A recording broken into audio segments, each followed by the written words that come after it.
Hi, so what I'll be showing now is just a simple arrangement on how to do something like on based on what I understand with your requirements. So I have this image here, so it's actually just a picture. Like we just pretend that this is a form, and then I have these buttons here. As you can see, these are the buttons. So these are buttons that I added. So I normally like adding buttons instead of a square because of the radius function. Like I can make it stylus because if I have a sharp square, sometimes it's too boring to look at. So anyways, moving forward, this is how the app works so far. So this is the name. If I click the box on it, so it will enable or disable this container here. And same for the address. So by default, when you load the app, it will be hidden. So you need to press this one to show the um, the container. So why I am calling it a container? So what actually happens is that this is a container. As you can see here, you can see that it's a container. So what it has is it has two labels. So one is just a description that I added. Second one is a text label that looks up the value of title name and then extracts that explanation B. So if we go back to my data source, let's go here and then just let's edit the data so we can see. So I have here a sample SharePoint list where I have the name and then maybe some explanation. One in column name explanation A, and then the second one would be in explanation B. So back to our app, that's what happened. So for this for these two labels, it's gonna look up uh, an item in the list that has the title name, which is this one. So right now it's not called title, but it's actually titled. So by default, as you know, when you make SharePoint list, you will have a default column name title. So what I did is just rename it. But when I refer to it in the Power Apps, it's still title even if I rename it. So that's it. And then uh, I get the explanation A column value so that it shows this text here. So I can change it to B or like A. So that's how I link the SharePoint list. So that's what happens. And then I put them in a container because it's easier to control them. Because what happened is if I don't put them in a container, I have to modify each of the items within the container. So that's the breakdown of the output of this app. So how I did it, I will just demonstrate on how I started doing it. Let's start off with the blank screen. So let's try just ignore these two screens here. And then let's have this one. So what I did first is I add an image, the same as what we did. And then this one will be using the media that I use here. Form sample. So I have a form example in here. And then next is add a button. A button normally looks like this. So button should be expanded right there. So just to cover up the field. And I copied the other one.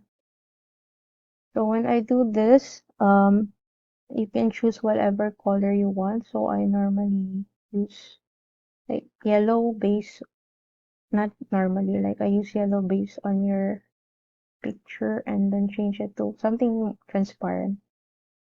And then you can have a strong border, like let's delete that and change it to dark one and then maybe size 10 so you can easily distinguish one button from another. And then don't forget to remove the text and this one, you see this hover, just remove it. Because if we don't remove that, if you hover here, it's gonna turn blue. But if you like that effect, then you can keep it. But for me, I will just change it to something. So what to do is click this one, delete, and then there. Then let's try again changing it to something different so that we just know we're hovering this gonna make it a bit transparent, so like that.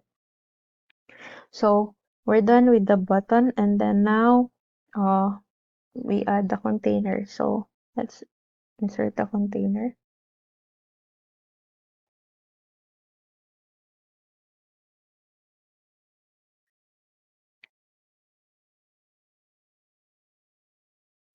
So we'll have one container here for the name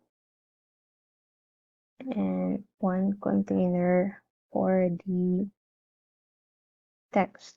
And then next is we go to add labels. So let's just use one label here and have it like this one. Another one in here. And this one. So we can actually name it like this one is name. And then this one is address. So what we want to do is you wanted to retrieve items from the SharePoint list. So that's how we do it. This one text. So okay, before we go, let's just change the background on this one so we can distinguish one box from another. So like this one. So we have this here, and then we can retrieve the data by using lookup. Lookup. Oh, by the way, don't forget to have this one here. This hover over is my SharePoint list here. You see hover over. So use lookup. So it will retrieve the first result of the filter, and then let's say the title is equals to name, and then the result would be that, and then let's explanation A. So we'll have the text of A in here. Let's copy that over to this one.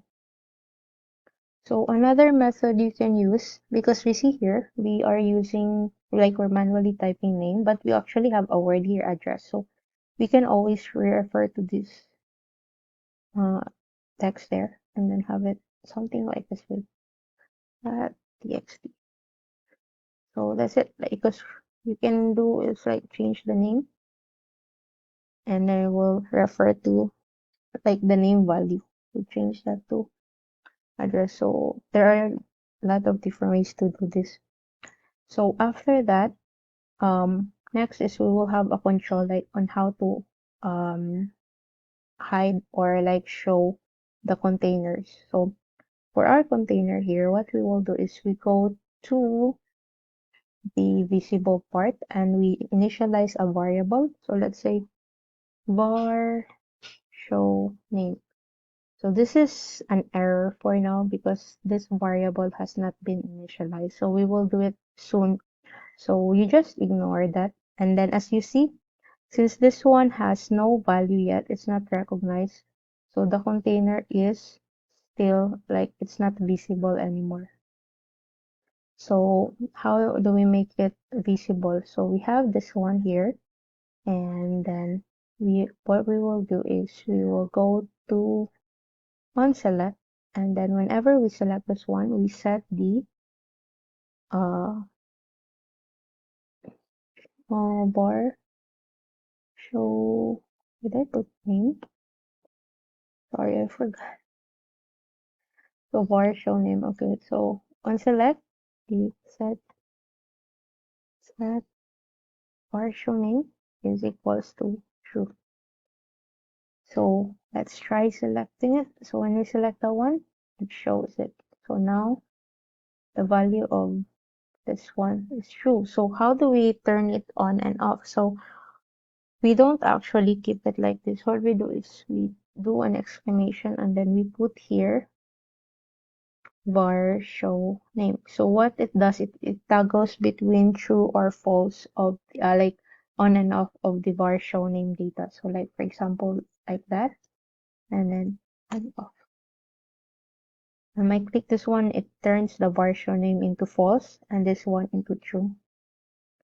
So it's gonna be the same process with the other field, like this, and um,